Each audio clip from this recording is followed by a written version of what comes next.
Segment of today's podcast, according to the Russian state, and they're the ones they could be using their sales figures. They could be making propaganda in the line and make it seem worse than it is. So take that with a grain of salt. But according to Russia, they don't think the EU can do it. At least not for another decade or so. Um, it is what it is. We just went over some countries are just we can't do it, we can't do it at all. So until you actually show us an alternative, we can't even we can't even entertain the idea of doing it because we'll get fucked so bad. um, and you can't really blame them for doing it too, and it's sad what's going on in Ukraine and stuff, but why, how can you ask another country to severely cripple its people because of somebody else's conflict? I don't know if there's any Star Trek fans in the audience, but the Prime Directive. You don't get involved in other people's conflicts. That's how winning is done. I don't know. It's a tough call, especially Austria, which is in the EU, which a lot of NATO countries are, and they get led by a NATO EU country, might as well be EU, and they get fucking, they have to listen to this, and it's we're not even NATO. This is not even our fight. So it's a fucking tough call, man. It really is. Uh, we'll see how it goes. But let's get into this. The Russian DY Crimea claims EU won't be able to replace Russian oil gas in the next 5 to 10 years. It's they won't be able to commit their goal for that. Russian Deputy Prime Minister Alexander Novak claimed that the EU will not be able to fully replace Russian oil and gas in the next 5 to 10 years. We'll see. We'll see how that goes. I wish you Godspeed, but it is what it is, because I don't think any of us should. Even if you can't do it in 10 years, you have to do it in 15. I mean, providing your own needs is the way forward, every single country.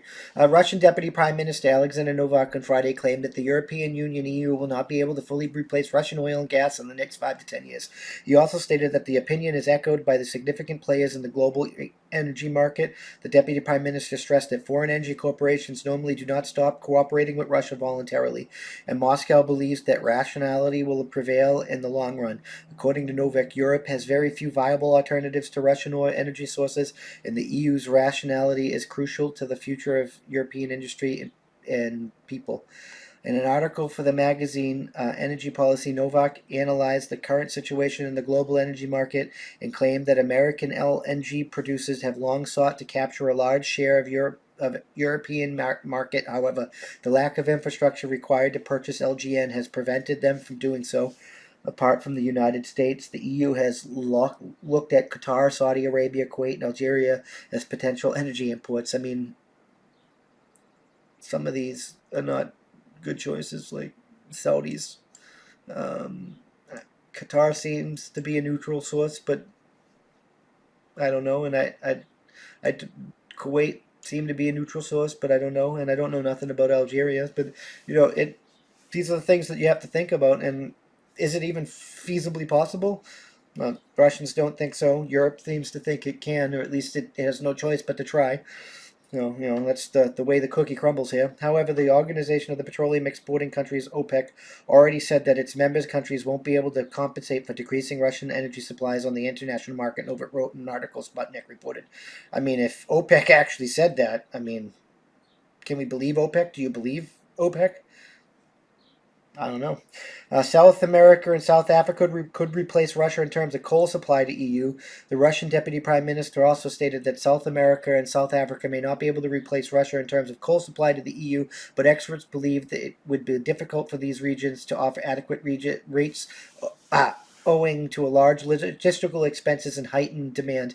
Novak further outlined that high volatility and an extraordinary surge in energy prices were a quick response to the uncertainty created by unfriendly countries' anti-Russian sanctions.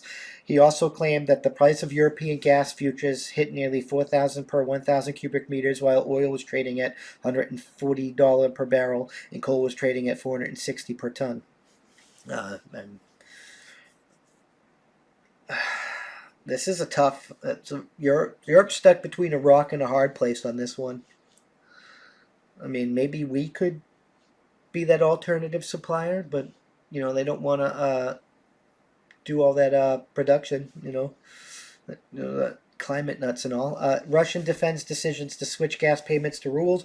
According to Novak, Russia's decision to switch gas payments to rubles is logical because the country has the right to be fully compensated for its deliveries and can no longer receive payment in other currencies owing to mounting sanctions. It should not be mentioned here that the Kremlin stated last week that Moscow will redirect coal supplies to alternative markets after the European Union rejected the shipments. Kremlin spokesperson Dmitry Perkskov asserted that coal shipments will be delivered to different markets as Europe refused to consume. I mean, I don't know why you had to repeat that twice in that last statement. But that's the Russian take on it, and the last segment was the EU's take on it. And the first two is what we're doing to help us.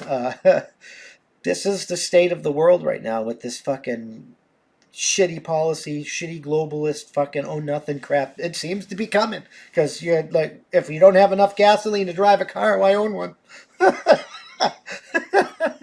If you don't have enough fertilizer to grow food, why own a farm? Live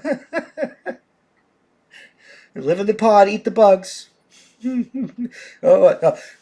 the Neuralink, get fucking automatically connected to the metaverse. Get the tube of the bug paste into just to get real extreme with it and shit. Like we're headed down a really dark path. We need to figure this out. At least here in America. Maybe it may be start to put America first, but I don't know. We've come through fucking fucked up shit before, and we've come out stronger than before as a species. Maybe this is no different, but as we went over last week, China's collapsing.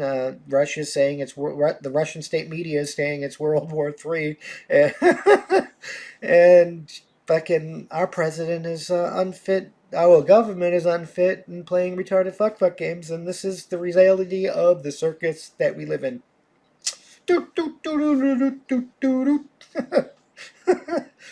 Oh, the world. I can't. I can't even with this shit anymore. I'm just fucking saying. Thank you for checking out this clip of my Thought of the Day podcast.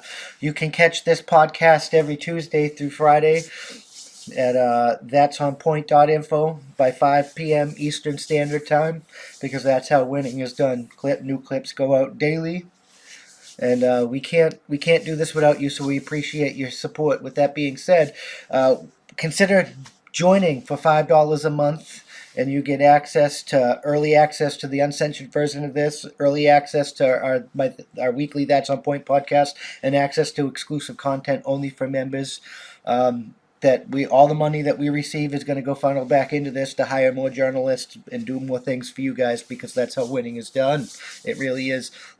We got a merch store and stuff. You can help there, and if you can't help via money, you can always just leave a comment, and share this out there, because that helps us more than you can immensely know. That's the best way to help. Just leave a comment, and share. And if you're listening to us, leave a review. Leave a good review. Help us boost us in the podcast ratings and get us up there, because that's how winning is done. We'll see you in the next one. Peace.